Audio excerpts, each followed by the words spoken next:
हज़रत शेख अब्दुल कादिर जिलानी गौसे पाक रहमतुल्लाह अलैह का ये वजीफ़ा है।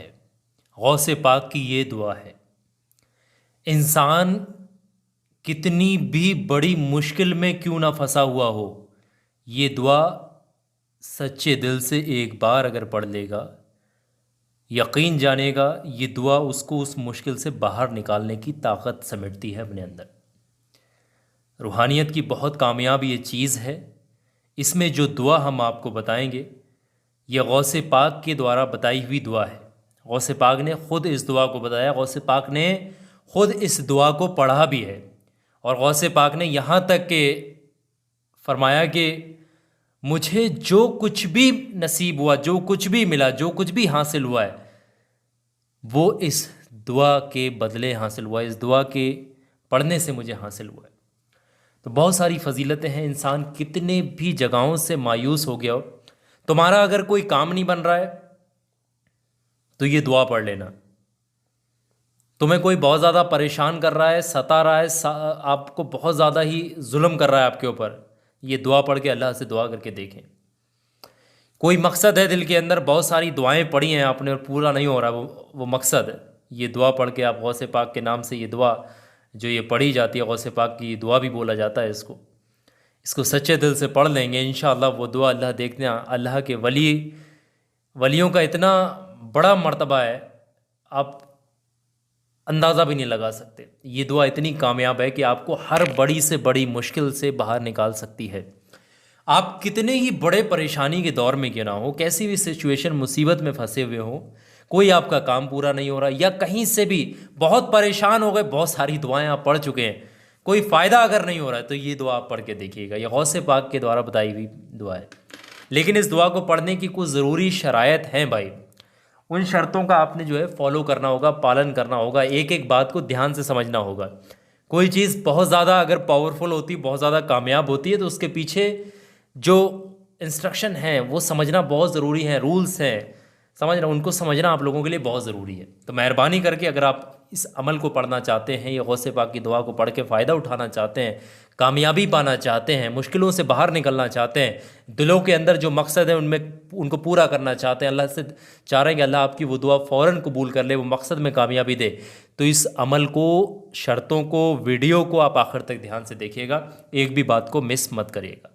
और अल्लाह के वलियों से आप सच्ची मोहब्बत करते हैं तो इस वीडियो को सबाब की नीयत से लाइक ज़रूर कर दीजिएगा और कमेंट सेक्शन में आमीन ज़रूर से लिखिएगा। हो सकता है आपके दिल ज़ुबान से निकला वो आमीन अल्लाह की बारगाह में कबूल हो जाए और आपकी तमाम परेशानियां दूर हो जाए। तो अमल पढ़ने का तरीका समझते हैं और बाकी डिटेल तो मैं आपको बता ही चुका हूँ। फिर उसके बाद में इंस्ट्रक्शन हम आपको बताएंगे। पढ़ने का तरीका ये है, या तो सुबह फजर की नमाज के बाद, सुबह काम पर जाने से पहले, शाम को जब आप बिस्तर पर सोने जा रहे हैं इशा की नमाज के बाद, या बिस्तर पर लेट गए हैं फिर भी आप इसको पढ़ सकते हैं। ये दो वक्त ख़ास है इसके लिए, पढ़ सकते हैं, बाकी जब भी आपको वक्त मिले तो आप पढ़ लें, कोई ऐसी पाबंदी नहीं, लेकिन ये दो वक्त ख़ास है। तो ये तो हो गया वक्त। अब आप इसका तरीका समझिएगा। जब भी इसको पढ़ेंगे किसी से बातचीत नहीं करेंगे, जिस भी ख्वाहिश मकसद के लिए पढ़ रहे हैं उसको अपने दिल के अंदर रखेंगे, किसी दूसरे थर्ड पर्सन को किसी को नहीं बताएंगे। आपको पता हो और आपका रब जानता हो, याद रहे इस चीज़ का, और किसी को इस चीज़ के बारे में शनाख्त नहीं होना चाहिए, पता नहीं होना चाहिए। ये तो है तरीका। बाकी वज़ू कर लें ताज़ा तो बेहतर है, बिना वज़ू के भी पढ़ा जा सकता है, पाकी की हालत में पढ़ें तो ज़्यादा बेहतर है। ये तो हो गई पाबंदियाँ। अमल का तरीका ये है कि इसको पढ़ने से पहले ध्यान से नोट करके रख लें किसी कागज़ पर। पढ़ना कुछ इस तरीके से है, सबसे पहले नियत कर लें, जिस भी मकसद के लिए पढ़ेंगे उसको अपने दिल के अंदर रखें, उस ख्वाहिश को, उस मकसद को अपने दिल में रखें और फिर इसकी जो है पढ़ना शुरू करें। पढ़ना कुछ इस तरीके से, सबसे पहले शुरुआत में 11 मरतबा दुरूद पाक पढ़िएगा। जो भी दुरूद पाक आपको याद है वो पढ़ लीजिएगा।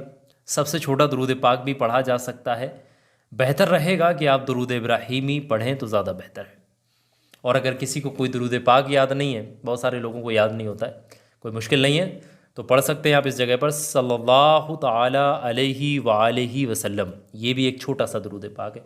और इससे एक और छोटा दुरूद पाक है सल्लल्लाहु अलैहि वसल्लम, सल्लल्लाहु अलैहि वसल्लम, सल्लल्लाहु अलैहि वसल्लम, सल्लल्लाहु अलैहि वसल्लम। इसको इस तरीके से 11 मरतबा आपने पढ़ना है। और जैसे ही 11 मरतबा पढ़ लेंगे उसके फ़ौरन बाद में आपने पढ़ना है एक बार बिस्मिल्लाहिर्रहमानिर्रहीम। इतना पढ़ने के बाद अब आपने पढ़नी है वो दुआए मुबारक। वो दुआए मुबारक क्या है, मैं आपकी स्क्रीन पर दिखाने की कोशिश कर रहा हूँ, बहुत ध्यान से देखना। ये आपकी स्क्रीन पर पहले तो हिंदी भाषा में, फिर इसको इंग्लिश भाषा में और फिर अरबी, तीनों भाषाओं में दिखाने की कोशिश कर रहा हूँ। आप लोग बहुत ध्यान से देखें। कुछ इस तरीके से एक बार पढ़ लेंगे बिस्मिल्लाहिर्रहमानिर्रहीम, और उसके बाद में ये हिंदी में लिखा हुआ है, फिर अरबी में है और इंग्लिश में, तीनों ज़ुबानों में। और एक बार मैं इस दुआ को पहले भी आप लोगों को बता चुका हूँ, हर शख्स को पता होगा। अल्लाहु काफ़ी अलकाफ़ी अलकाफ़ी, इस तरीके से ये दुआए मुबारक आप इसको पढ़ लेंगे। ये पढ़ने के बाद इसको पढ़ना कितना है, इसको बहुत ध्यान से समझिएगा। आप एक बार पढ़ें, किसी को सुना दे पढ़ करके कि देख लें भाई मैं सही पढ़ रहा हूँ, गलत तो नहीं पढ़ रहा हूँ। इसको मोबाइल को दिखाना और लिखा हुआ है इसमें, आप लिख कर रख लेना किसी कागज़ पर, नहीं तो इसको मोबाइल से स्क्रीनशॉट निकाल सकते हैं। फिर देखना किसी पढ़े लिखे को कि भाई मैं सही पढ़ रहा हूँ, गलत तो नहीं पढ़ रहा हूँ। इतना कर लेना बेहतर रहेगा। अगर आपको पढ़ना नहीं आता है कुरान अज़ीम या अरबी, इंग्लिश या कोई भाषा, तो आप सही से पढ़ें, उसका प्रोनाउंसिएशन जो है उच्चारण शब्दों का सही करें और उसके बाद फिर इसको पढ़ना शुरू करें। ये भी बहुत ज़रूरी काम है। 111 मरतबा की तादाद में इसको पढ़ा जाता है।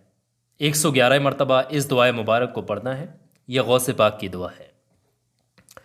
जैसे ही 111 मरतबा पढ़ लेंगे उसके फ़ौरन बाद में आपने आखिर में 11 मरतबा वही दुरूद पाक पढ़ देनी है जो इस वजीफ़े के, इस दुआ के शुरुआत में आपने पढ़ी थी, चाहे दुरूद इब्राहीमी या सल्लल्लाहु अलैहि वसल्लम या सल्लल्लाहु ताला अलैहि वालैहि वसल्लम, जो भी आपने पढ़ी है वो आखिर में 11 बार पढ़ दें।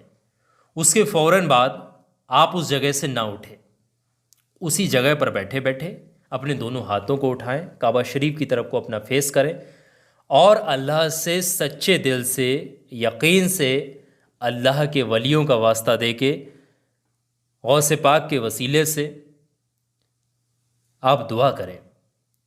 जिस भी मकसद के लिए आपने पढ़ा है उसके लिए आप दुआ करें। कोई भी आपकी ख्वाहिश है उसके लिए दुआ करें। सच्चे दिल से दुआ होना चाहिए, पूरे यकीन के साथ दुआ होना चाहिए। अब ये वजीफ़ा कितने दिन तक पढ़ना ये भी समझ लें। आपने आज पढ़ा है, आज शाम को, कल फिर पढ़ेंगे इसी तरीके से, फिर उससे अगले दिन, जब तक कि आपको पूरे तरीके से आपके मकसद में कामयाबी ना मिल जाए। अल्लाह आपको एक दिन में ही कामयाबी दे दे, बड़े किस्मत वाले हैं आप, बड़ी दुआएं सुनता अल्लाह आपकी। हो सकता है दिन भी लग सकते हैं। तो जब तक पढ़ते रहें रोज़ाना, जब तक कि आपको पूरे तरीके से आपके मकसद में कामयाबी ना मिल जाए। और जब मिल जाए कामयाबी तो आप इस वजीफ़े को स्टॉप कर सकते हैं और दूसरे मकसद के लिए फिर दोबारा से भी शुरू कर सकते हैं नए तरीके से। तो ये तो है गौसे पाक की दुआ का वजीफ़ा। इसको अपने तरीके से मैंने आप लोगों को पूरा प्रैक्टिकल हिंदी में समझाने की कोशिश की है और मुझे उम्मीद है कि सारी चीज़ें आप लोगों को क्लियर तरीके से समझ में आ गई होंगी। आज से ही इस वजीफ़े को पढ़ने का मामूल बनाइएगा। इंशाअल्लाह आप देखेंगे ज़िंदगी कैसे बदलती है। अल्लाह के वलियों से सच्ची मोहब्बत करते हैं तो इस वीडियो को लाइक कर दीजिएगा। और एक बात बहुत ध्यान से समझिएगा, अभी कहीं जाइएगा मत। ये छोटा सा वीडियो मैं आपकी स्क्रीन पर दिखा रहा हूँ, ये सबसे ज़्यादा कामयाब वीडियो है। इसके अंदर एक ऐसी चीज़ बताइए जो आपको हर बुरे दुश्मन, जादू टोने, ब्लैक मैजिक और जितने भी चीज़ें होती हैं हर तरह से आपको सेव कर सकता है, बचा सकता है, हर बुरी चीज़ से, हर नेगेटिव चीज़ से, और हर मकसद में आपको कामयाबी दिला सकता है। मेरे कहने से इस वीडियो को क्लिक करके आप देखिएगा, बहुत काम आएगी वीडियो आपके।